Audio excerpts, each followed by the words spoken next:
À vos micros. Prêt. Parlez. On est RMS.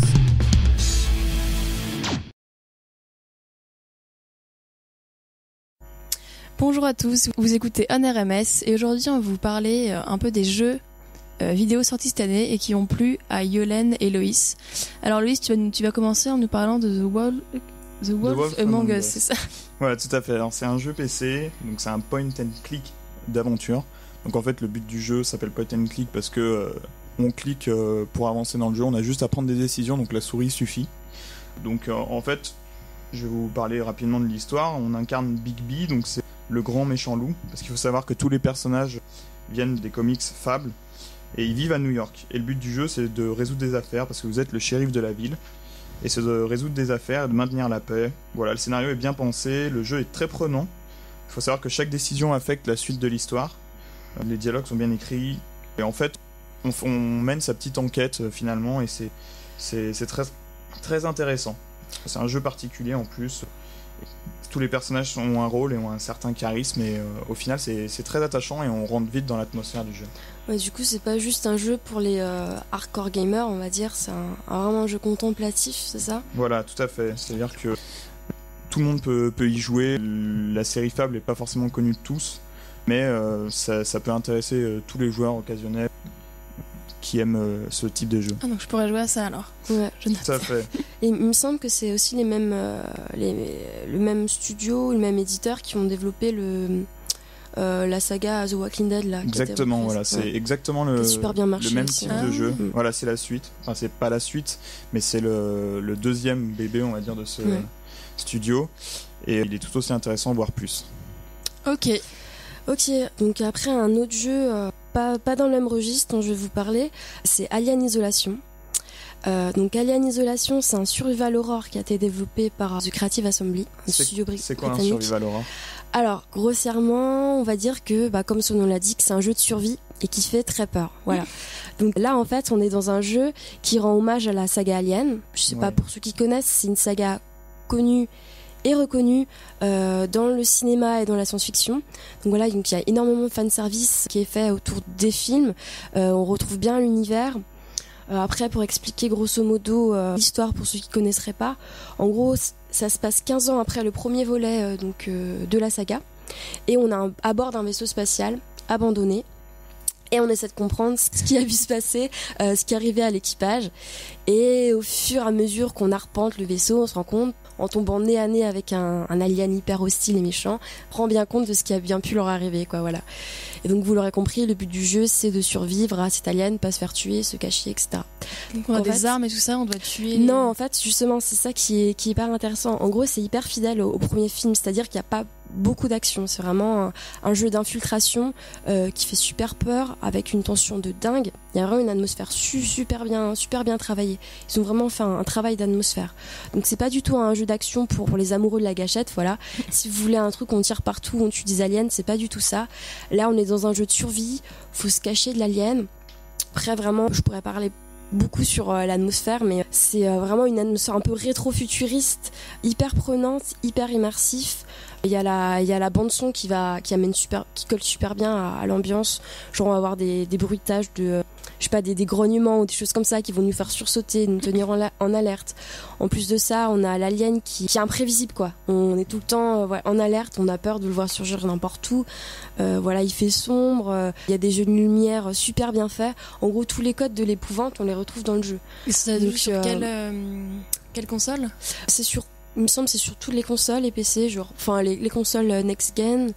Ça doit aussi être dispo sur 360, je pense. Ça doit être sur toute plateforme. Donc après, c'est pas un jeu juste pour les fans de la saga, selon moi.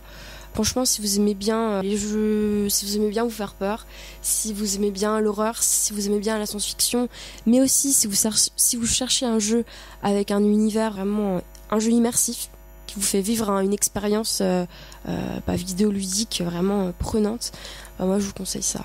Et après, si vous cherchez un jeu d'action, allez jouer plutôt à Left 4 Dead, je pense, un truc comme ça. Voilà. Moi, je vais vous parler maintenant de Super Smash Bros, donc qui est sorti sur Wii U. Tous les fans l'attendaient, le jeu de combat connu. L'opus précédent, c'était Super Smash Bros Brawl sur Wii. Et donc celui-là sur Wii U est plus complet, il y a beaucoup plus de personnages, donc 49 personnages, on a Megaman en plus, Pac-Man, et il y a aussi le mode Smash à 8, donc c'est-à-dire qu'on peut se battre à 8 sur le même écran, donc c'est une grosse partie. C'est bien plus esthétique que le précédent, bien plus fluide, c'est-à-dire qu'il est facile à prendre en main, mais il est également difficile à bien maîtriser, donc ça peut plaire aux joueurs occasionnels, comme au plus ardu des jeux de combat. Ça reste quand même une grande référence dans les jeux Nintendo et ça reste quand même un jeu plus intéressant à jouer à plusieurs. Ouais, plusieurs, c'est ça. C'est un jeu fun qu'on fait entre amis, voilà, c'est ça, dans la continuité quoi, des autres. Après, il faut savoir également qu'il y a tellement de modes de jeu que même tout seul, il y a une durée de vie vraiment incroyable sur ce Super Smash Bros. Et donc, je vous le conseille. Ah, c'est un incontournable ça. Moi je jouais à ce jeu sur Nintendo 64. Okay. Ouais, c'est sorti il y a longtemps, il y en a un sur GameCube également. Ouais. Ça continue à bien fonctionner. Donc maintenant on va parler de South Park, Bâton de la vérité, donc de Stick of Truth en anglais. Donc c'est un RPG et moi je l'attendais impatiemment parce que c'est enfin un vrai jeu pour les fans de la série South Park. Et ouais, est-ce que tu pourrais, genre brièvement, l'univers South Park, qu'on ne connaisserait pas? Alors au départ c'est une série un peu comme les Simpsons, mais qui s'adresse un peu à un public différent, avec un humour trash quand même. Ouais. Un humour trash, en fait c'est des enfants qui vivent dans la ville de South Park, qui en fait on voit leur quotidien et qui sont impliqués dans des histoires assez folles et qui sont très matures pour leur âge. Trop mature et donc il y a plein d'histoires rocambolesques autour d'eux et c'est hilarant. Et donc le jeu lui il va se fonctionner par tour, donc un peu à la Final Fantasy. On incarne en fait son propre personnage qui arrive dans la ville de South Park, qui s'intègre au groupe de Cartman, Stan, Kyle et Kenny. Et le but du jeu, ça va être de chercher le bâton de la vérité, parce qu'il faut savoir que les enfants mènent une guerre, s'amusent à faire la guerre entre eux. Il y a les elfes, il y a les humains, et ils cherchent toujours tous à obtenir le bâton de la vérité. Et donc nous, on va... En gros, c'est un scénario à la South Park, quoi, un peu absurde et drôle, quoi. C'est du gros délire. Ça représente quoi ce bâton de la vérité? Je comprends pas. Eh ben, écoute, c'est une espèce d'arme. Une arme qui super te donne tous les pouvoirs super puissants qui te permettra de battre ton adversaire. Ok.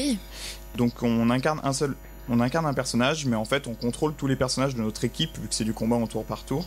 Donc ça se déroule dans la ville de South Park même, on peut se balader dans la ville. Il y a plein de références à la série, il y a quasiment tous les personnages importants qui apparaissent. Donc il vaut mieux connaître la série à la base pour jouer. Je suppose que ceux qui jouent connaissent le... Ouais, de manière générale c'est mieux de connaître la série, c'est-à-dire que ceux qui regardent la série ont vraiment adoré toutes les références. Après, je pense que c'est un jeu qu'on peut quand même apprécier si on connaît pas trop la série. Par contre, faut vraiment aimer l'humour, quoi, à mon avis, vu que c'est le thème central un peu du jeu et qu'on a un humour quand même hyper particulier avec South Park. C'est hilarant. Moi, j'ai bien ri devant le jeu vidéo comme si je regardais un épisode.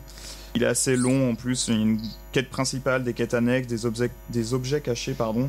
Le seul défaut, je dirais, c'est pour ceux qui n'apprécient pas les combats au tour par tour, je pensais à un autre jeu. Qu'est-ce que ça veut dire tour par tour? C'est-à-dire qu'en fait, on va cliquer, sélectionner les compétences de nos personnages qui vont attaquer. En fait, c'est pas ton personnage, tu vas cliquer seulement sur un sort pour attaquer. Et tu vas pas. Et après, c'est au tour de voilà, l'ennemi. Autour de l'ennemi. Ah, et après, c'est ton tour, tour par tour. D'accord, je comprends. Chacun joue alternativement. Comme au tennis, quoi. Voilà. Ouais, si tu veux. Il y a des échanges, quoi. On se renvoie la balle ou des flèches. Voilà. Peut-être un dernier jeu qui nous a plu aussi. Voilà. Donc c'est Goat Simulator. Comme son nom l'indique, c'est un simulateur de chèvre. Donc en fait, c'est un jeu complètement délirant et absurde dans lequel on incarne une chèvre en fait. Voilà, une chèvre et on arpente la ville, on fait plein de conneries. C'est complètement débile en fait comme jeu, mais c'est vraiment innovant, c'est un jeu indépendant et il n'y a pas d'histoire, il n'y a vraiment pas d'histoire, vous incarnez juste une chèvre, vous avez 2 villes que vous pouvez visiter et vous vous baladez, vous avez des objectifs, on va dire des hauts faits à obtenir, comme par exemple lécher un ballon de football ou alors mettre un but avec un ballon de football ou détruire une caserne de pompiers, j'en sais rien, je dis n'importe quoi, mais c'est des objectifs de ce genre, Donc le but c'est juste de s'amuser en faisant n'importe quoi, en faisant une course de chèvre à vélo, ou c'est vraiment très délirant. Ouais, c'est un gros défoulard ce jeu. Moi personnellement j'ai pas joué, mais j'ai vu pas mal de vidéos gameplay et c'est vrai que c'est super fun quoi. Moi j'y ai joué et on peut y jouer également à plusieurs, à 4, donc avoir 4 chèvres dans la même ville. Ouais. Donc c'est très drôle, il y a des défis entre les chèvres, et bien sûr les chèvres peuvent avoir des pouvoirs, donc je vais pas tout vous dévoiler, mais par exemple on peut devenir une chèvre ange et flotter dans les airs, c'est vraiment n'importe quoi, et c'est quand même très marrant et intéressant quand même, surtout pour côté innovateur du jeu. Ok, donc c'est bon, vous avez... Voilà, c'est notre petit top 5 du coup. On va dire top 5 des jeux de 2014. Voilà. Ok, bah merci beaucoup Aloïs et Yolène pour leurs avis très précieux sur les jeux vidéo en 2014. À bientôt, au revoir, merci. Au revoir.